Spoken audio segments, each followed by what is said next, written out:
If I did? Yeah. I mean, here you are, expressive as you've ever been, walking around outside, being around other people, talking to them, after all that time in the mansion, and without a life of your own to go back to. I'm sorry. After seeing behind your door, and learning how cruel and inhumane life was to you, I feel like the world could stand to do something good to make up for it. Maybe several thousand somethings while we're at it.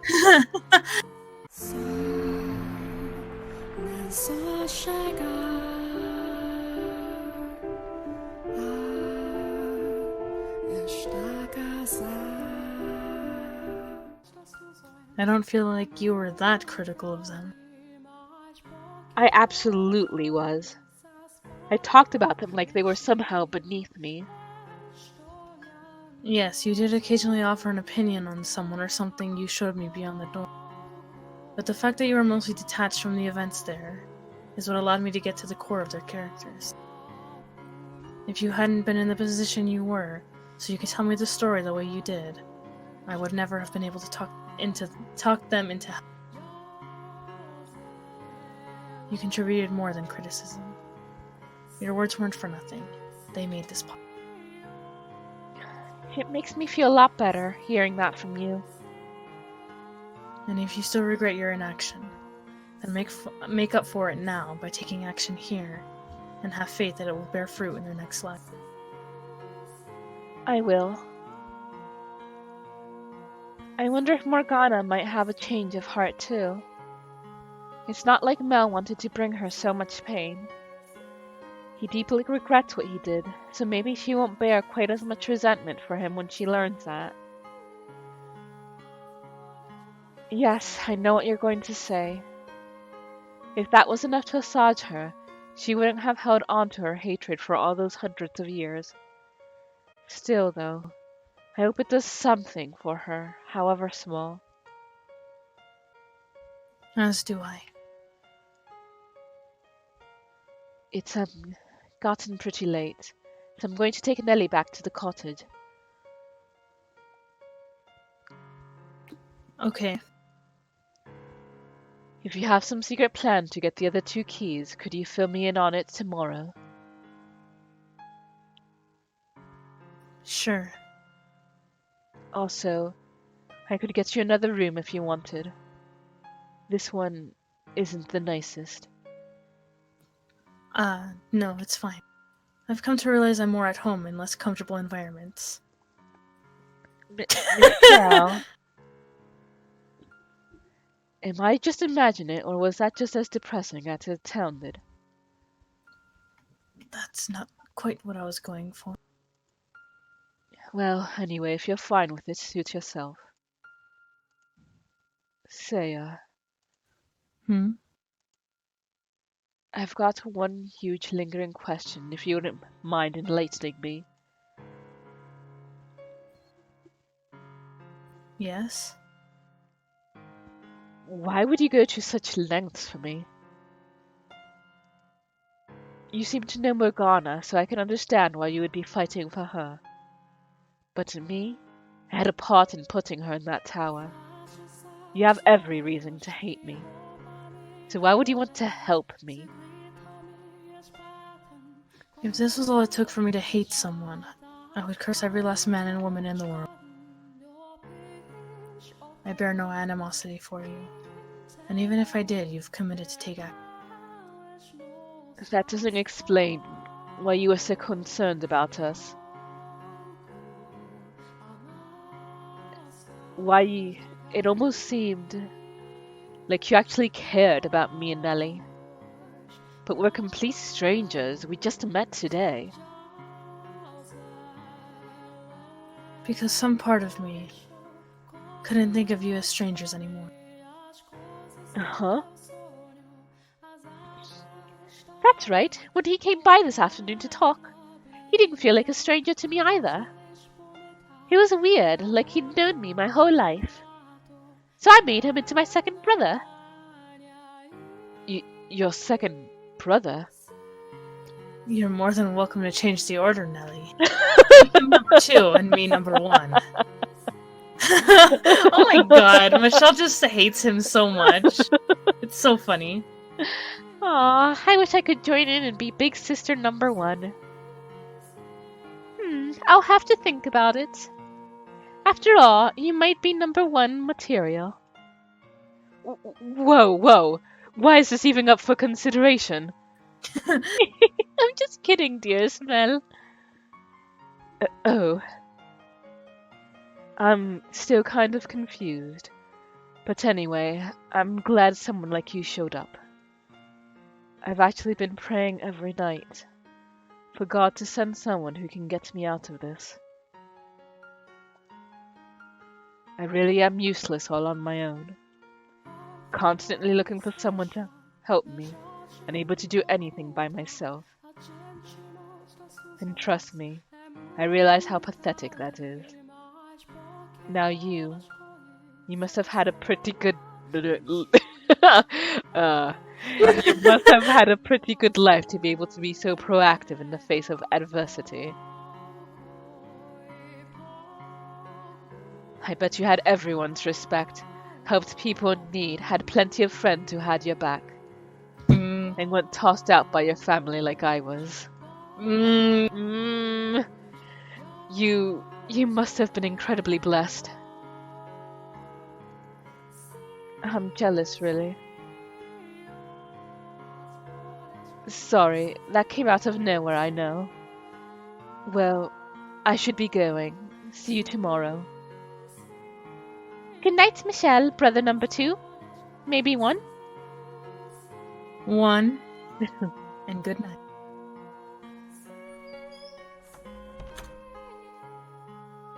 Michelle.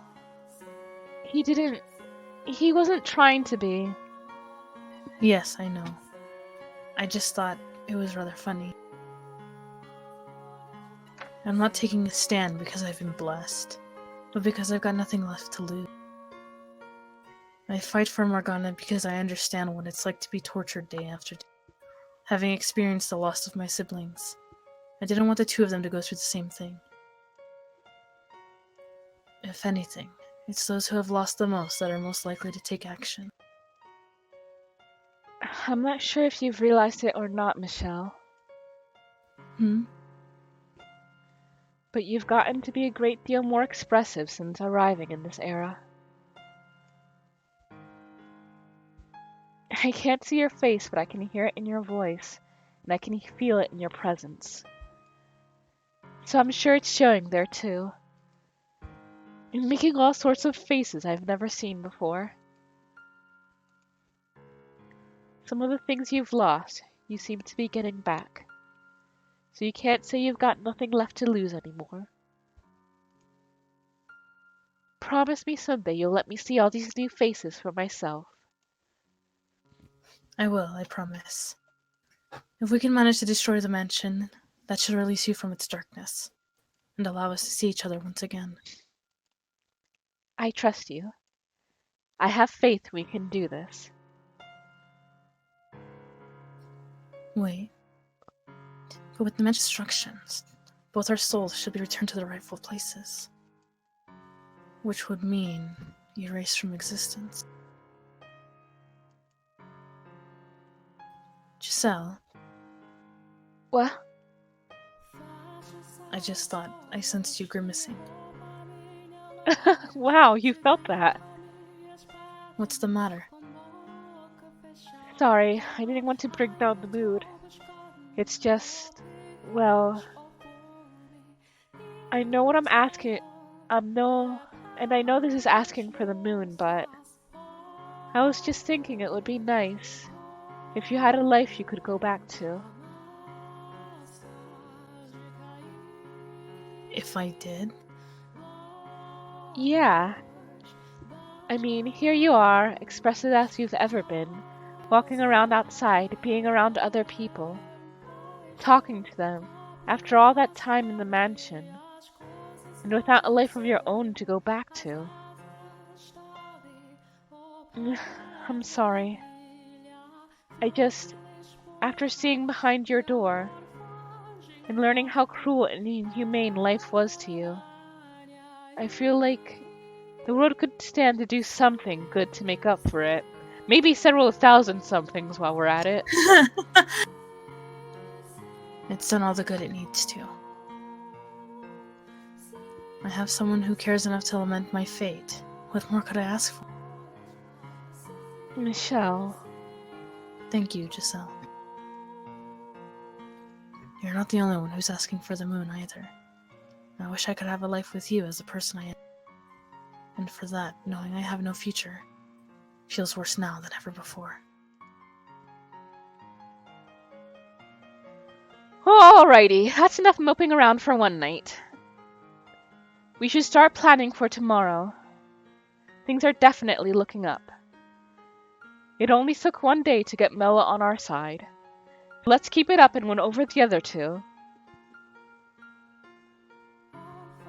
I would certainly like to, yes. Psh, where did all that confidence go? The other two won't be nearly as easy to convince as mine. I'm not even sure if we'll be able to talk them into helping. We do have a pretty good idea who the swordsman's in this for, though, the nun. Hey, Giselle. Have you been drinking, Michelle? It's affecting me too. So maybe we can get to him through her, like we did today with Nellie and Mel. Maybe. Alright, then we'll start by approaching her tomorrow. Sounds like a plan. The Lord, though, him I'm not so sure about. I'm assuming he's from behind the third door, but we didn't run into anyone he was close with today.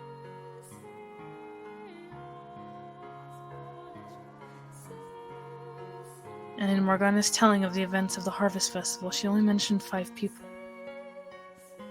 Let's see. The Lord, the swordsman, Mel, Nellie, and the nun. There's one person unaccounted for. We just haven't run into them yet, that's all.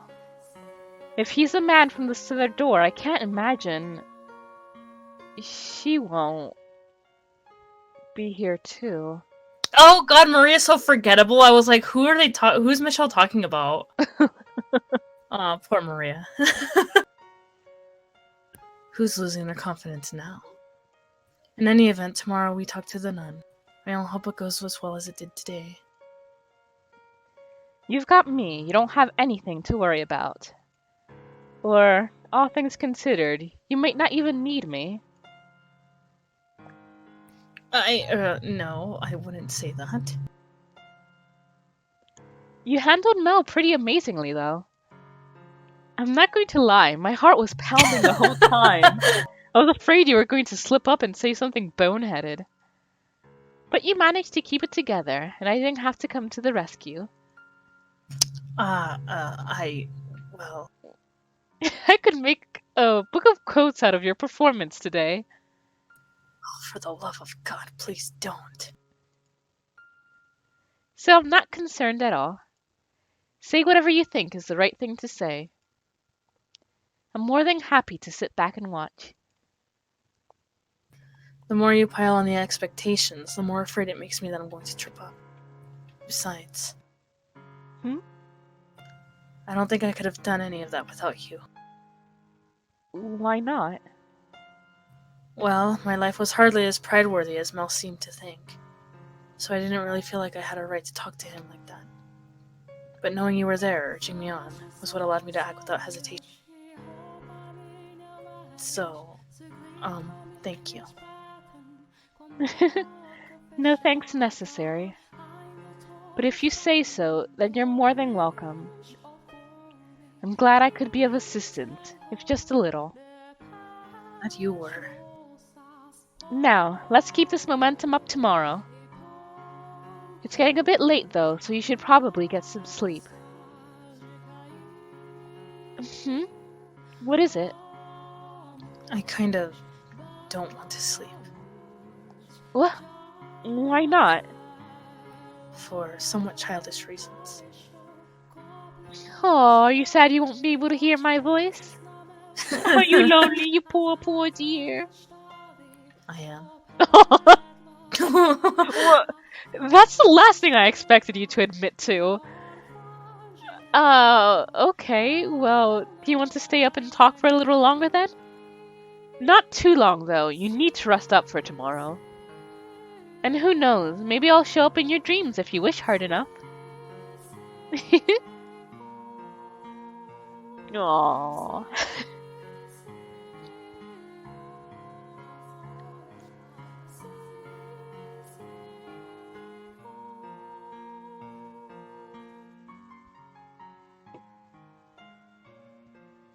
That's Michelle, I believe.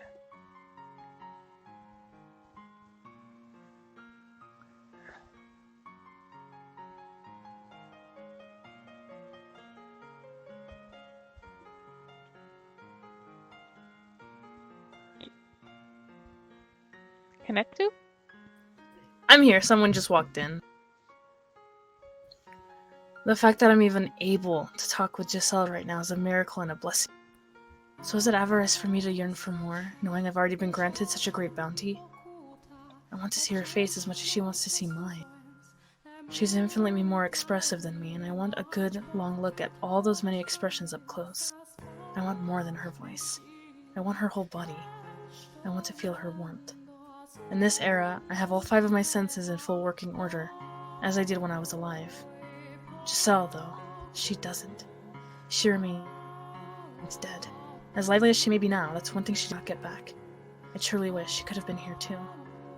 She would have certainly found more joy in her renewed life than me. And she certainly belongs under the sun far more than I do. But she, rather than me, was the one left behind in that realm of darkness. A fact that frustrates me immensely. In life, I would have considered her remark about seeing her in my dreams silly and saturating. Yeah. But now, I very much hope it happens. Oh!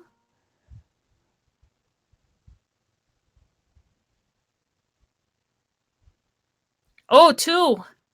Oh, no. By the time we get to 3rd key, it'll be too late.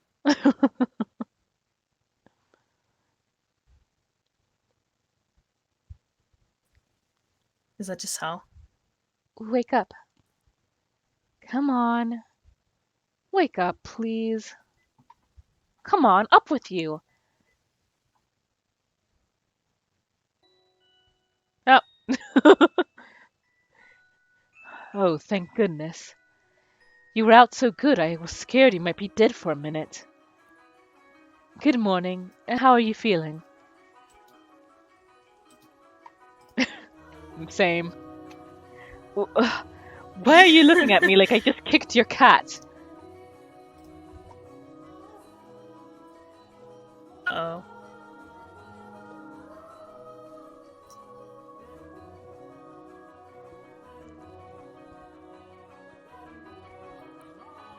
There we go. Sorry, I didn't... I've never used sticky keys before.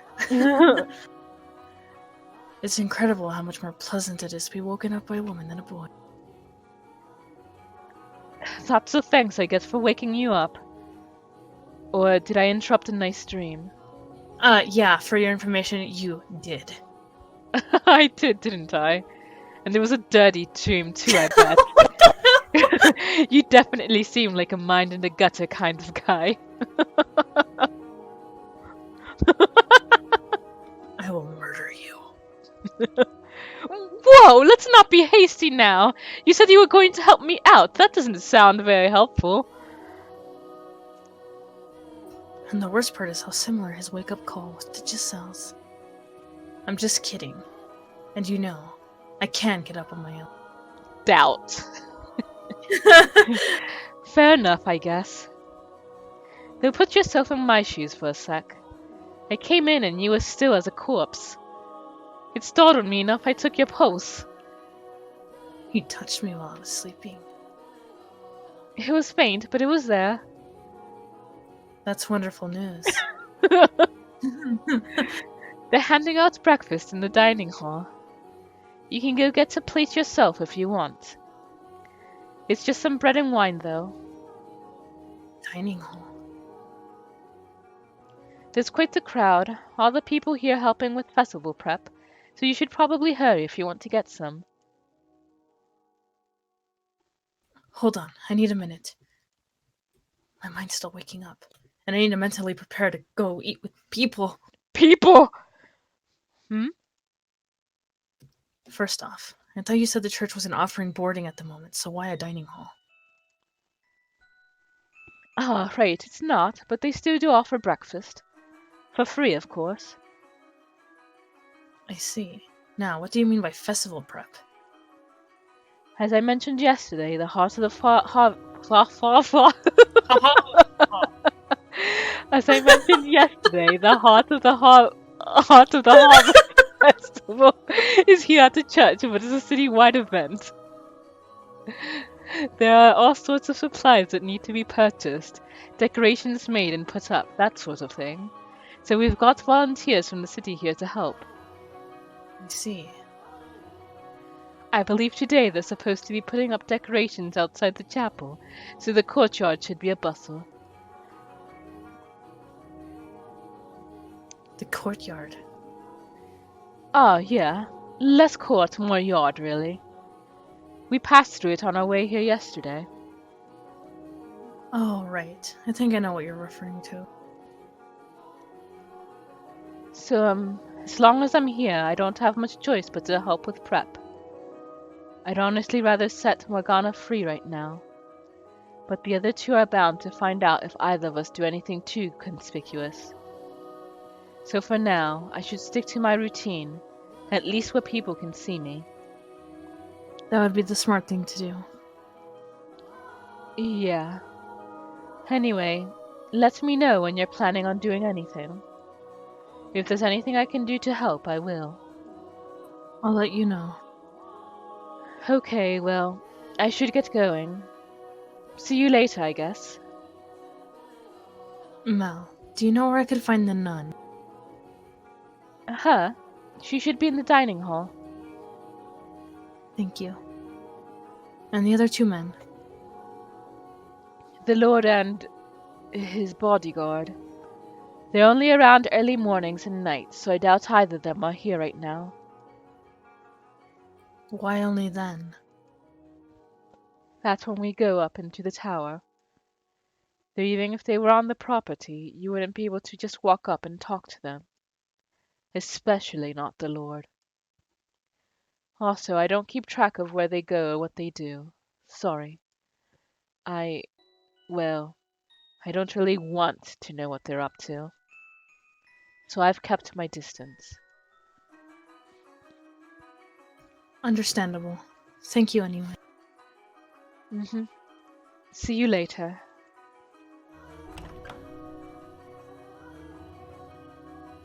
He's holding it together fairly well, all things considered. Finally resolving to do something about Morgana took a big weight off his shoulders, I guess. Oh, Giselle. Good morning, Michelle. Morning. It's a bit soon to be feeling relieved, I think. There's still work to be done before Mel can face Morgana. That first step is still a big one, though, at least for him. I suppose. Anyway, it sounds like the Lord is going to be difficult to make contact with, which is what I was afraid of. Our only opportunities are when he's here to feed Morgana. Mel did say he didn't keep close tabs on the two of them, so there might be more than just that. First priority is getting you fed, though.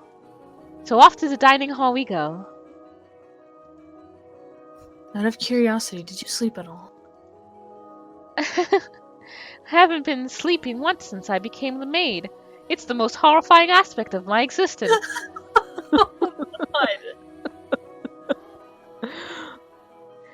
But I'm used to it, so don't worry about me. Imagine not sleeping for 800 years. I don't want to. I don't want to. You said you see what I'm seeing there in the darkness, didn't you? That's what it looks like, at least. Which means when my eyes are closed, she has no light at all. Maybe I shouldn't have gone to sleep after all. God, that just makes me think like if Michelle was one of those people who slept with his eyes open, how freaked Oh, how freaked out Mel would be when he entered the room. what? He's gonna start training himself. I know what you're thinking, Michelle. And no, you're wrong. You need your sleep. You won't have the energy to do anything if you don't keep yourself well rested and nourished. You're right. We should get going. To the dining hall. And with that, we have come to Perfect. to the end of the stream. And we finally have Mel's story in full. So yeah. Yay! Yeah, like as we were saying before, he did do a wrong thing, but it's also something that I don't think anyone has any right to criticize him for. Right. Like, especially Michelle, like, telling him, you should have done more while it was happening, while you were with Yukimasa, who is known to kill, like, women and children. Yeah, and like Like, come on. Mel mentioned that all of that happened under 1 minute, so it's his brain probably couldn't even process what was happening. Yeah. So yeah, he did bad, and from Morgana's perspective, I can understand her never forgiving him. I would never forgive him if I was Morgana, ever. But yeah, I just don't feel right criticizing him for his actions there. Yeah, like, if I was Morgana too, I wouldn't forgive him. Because, like, you got close to me, and then you disappeared, and then you come back, and I get my arm chopped off. So. Yeah. Yeah. But alright, yeah. Thank you guys for joining us, and we will be back on Tuesday at 9 p.m. EST. Yay! See you! See ya. What's up with him? From that day on, I decide that I don't like Vincent Fennel at all. He tastes vaguely of licorice. It's lunch break. Everyone's trading stickers and hoarding tassels, a recent fad among kids. Vincent is surrounded by children who are marveling at his collection. Oh, this one's super rare. Where did you get it? It was in my chips. Lucky. Do you want it? Huh. I can have it? But I don't have anything good to trade you. I don't mind. Just choose one that you don't have then. Trade with me too. Me too. What are you looking at, Charlie? Want to trade too? No. Mom says chips are bad for health. Boring. Vincent, look, I have holographic ones. Ugh. What's so special about him? All he has is a pack of Tazos. Lost in thought, I trip and drop the box with the classroom turtle that I was carrying. No! Rip. The nurses